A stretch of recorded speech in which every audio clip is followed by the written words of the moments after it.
Hey guys, Theo here from Believe Hi-Fi, and today I'm going to be going through the top 5 studio monitors for audiophiles.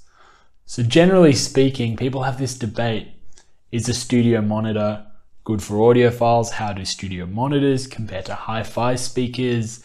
And there's a bunch of debate and opinions, so I'm going to share my opinions because a long time ago, I had a very small space, so I had to try a bunch of different bookshelves, stand mount, whatever you want to call them, speakers, and I compared a lot of active powered monitors, and then I also compared a lot of passive monitors, and I had God knows how many different pairs cycling through that room over the years. So I thought I'm fairly well placed to make this video. I've tried, I don't even know how many pairs. I couldn't count them on 3, 4, 5 sets of hands.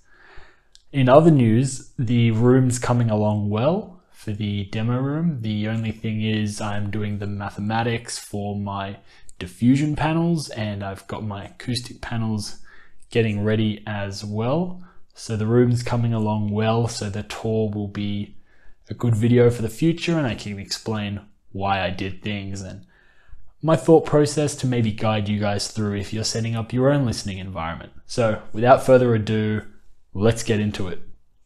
In 5th spot, we have the Focal Shape.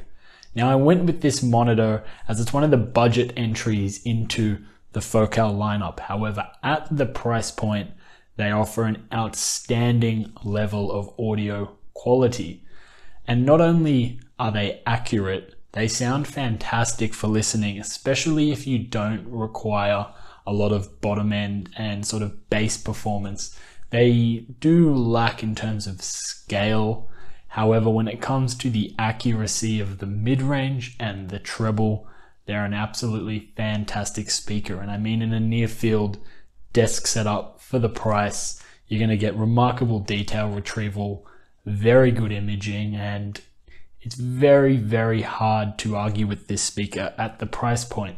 I also found the EQ was very intuitive to use, and it was actually a speaker that it gave me a bit of trouble when putting it up against more expensive models, because it was sort of like, yeah, this other speaker's better, but for the massive price jump, you know, it's really a great place to start.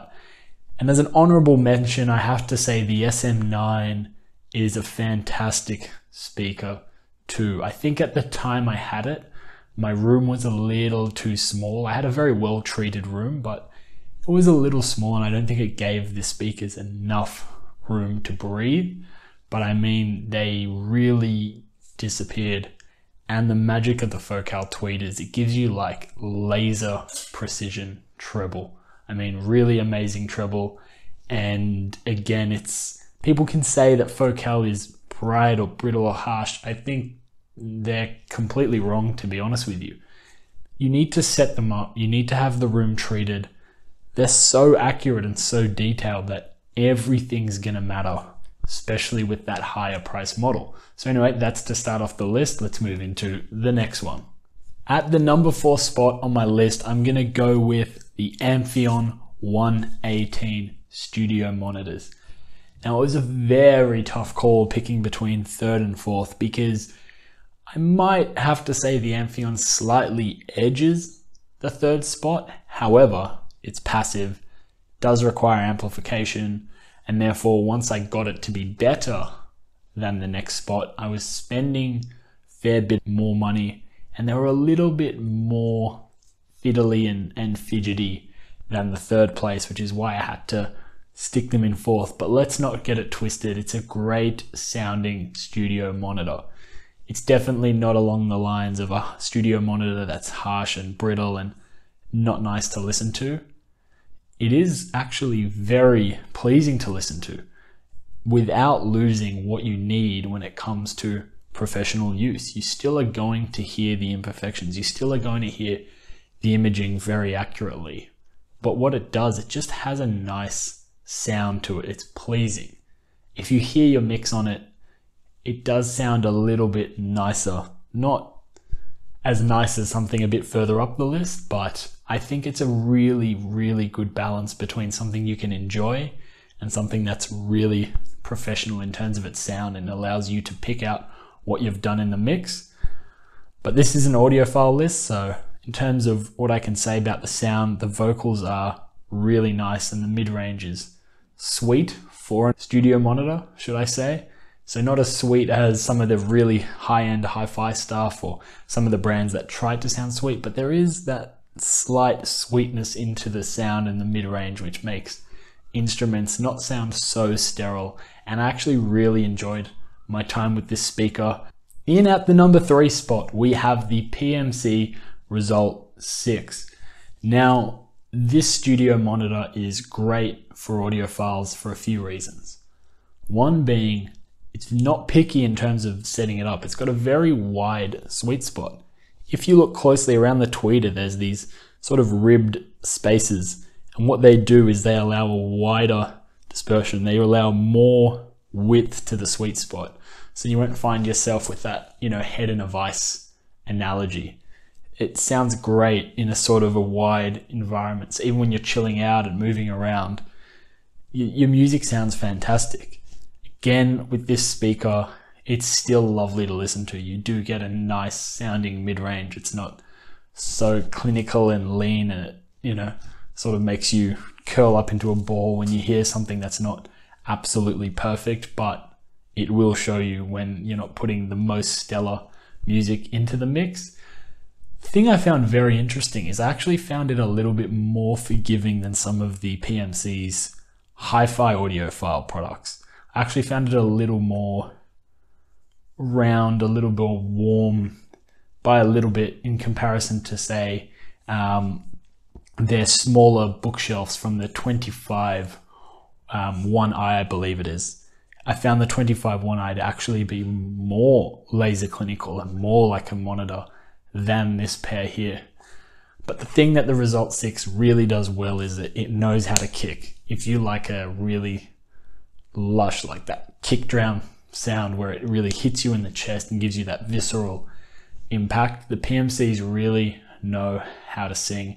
They sound absolutely amazing for drums. Not only that, there's something that you can get into your room. They're not so fussy. They're going to give you amazing detail, beautiful performance for listening as an audiophile, and really tick a lot of boxes. And at the price point, it really took 2 special speakers to get above it. So let's find out what they are. Okay, so in the second spot, and the only reason it's second is because it costs a pretty penny. Not only that, but I didn't actually have this speaker for more than 3 days. And in those 3 days, I tell you what, I listened to them a hell of a lot. They are very, very revealing and oh so effortless.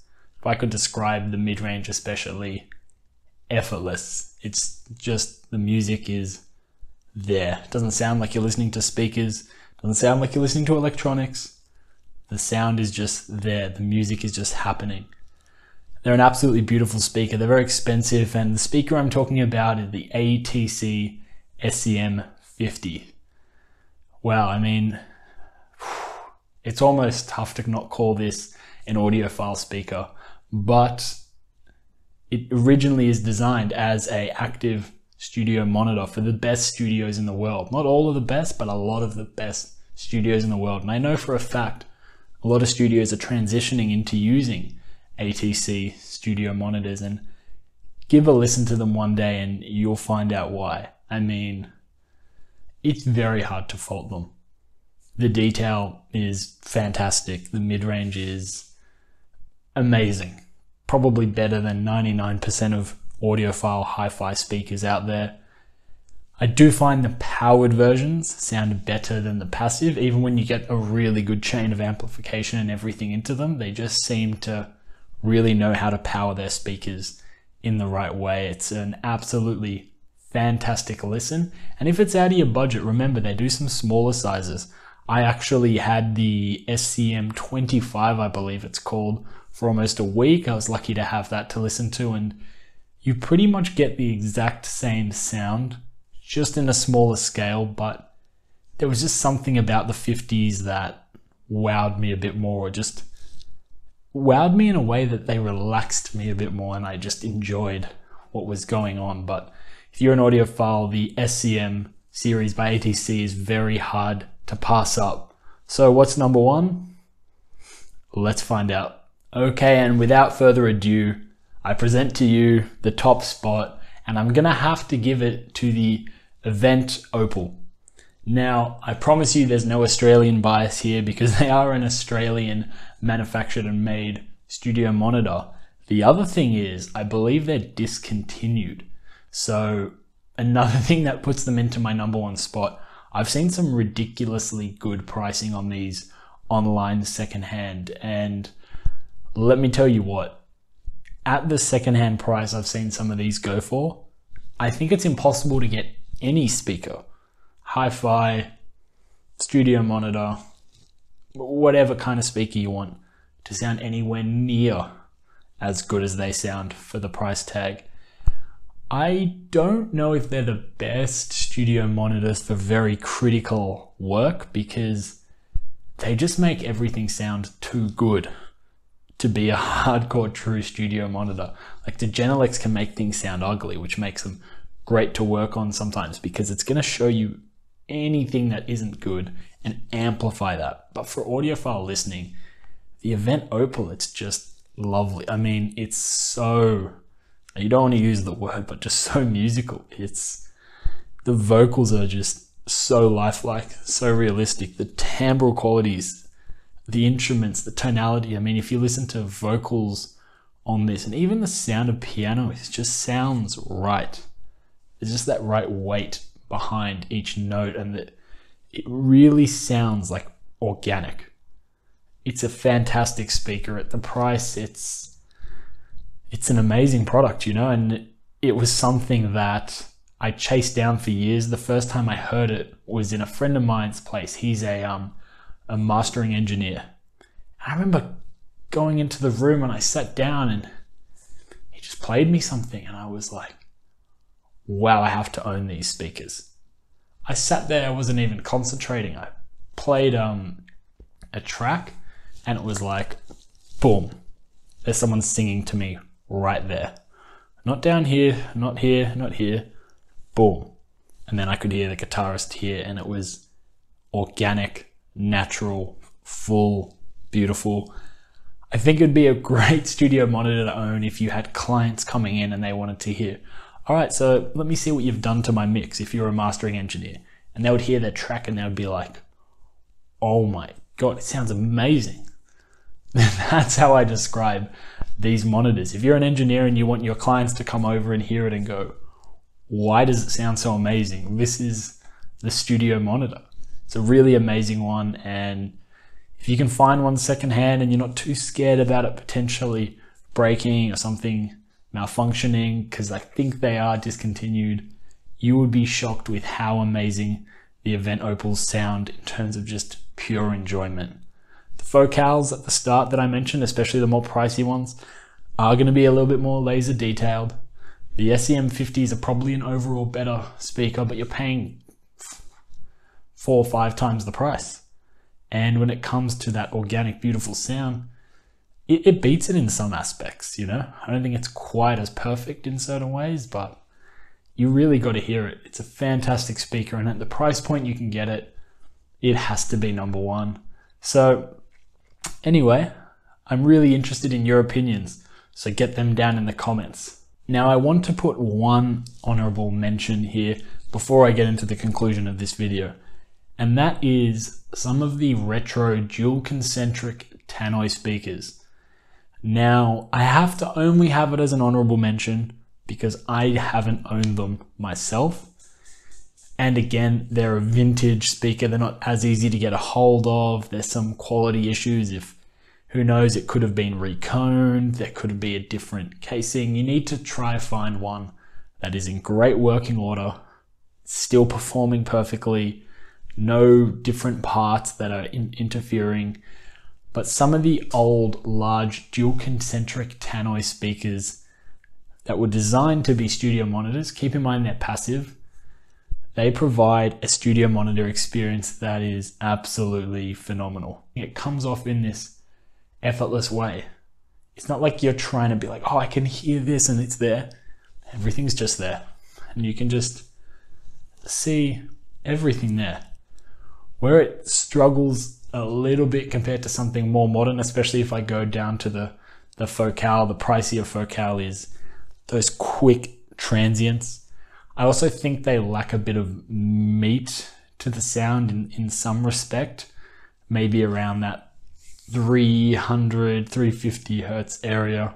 Could just be where I was listening to them, but they do seem a little bit sort of pulled down a tiny bit, so there's more room to breathe. But again, with this speaker, it's probably the most effortless speaker I've ever heard. It's just like, the music is just like, it's like you're listening to wind producing the sound. You don't feel anything pushing at you. It's just there. It's delicate and it's natural and it's amazing. And I think if you can pick up a pair and you've got the room, they're big beasts, a little bit hard to work with. Again, they're fiddly.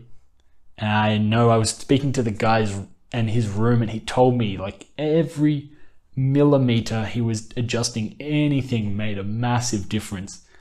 And I mean, that's the case for me all the time because I'm so picky when setting things up. But there's just another bonus for you guys as an honorable mention.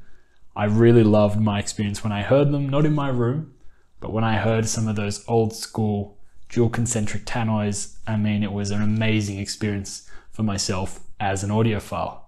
So anyway, I think that all wraps it up. You've got my top 5 and an honorable mention. As I said before, let me know your thoughts. Tell me what your favorite speaker is maybe to listen to that's a studio monitor, or maybe your favorite bookshelf or near field. I mean, I've had a lot of experience with Harbath P3 SR, for example, and the Spender Classic.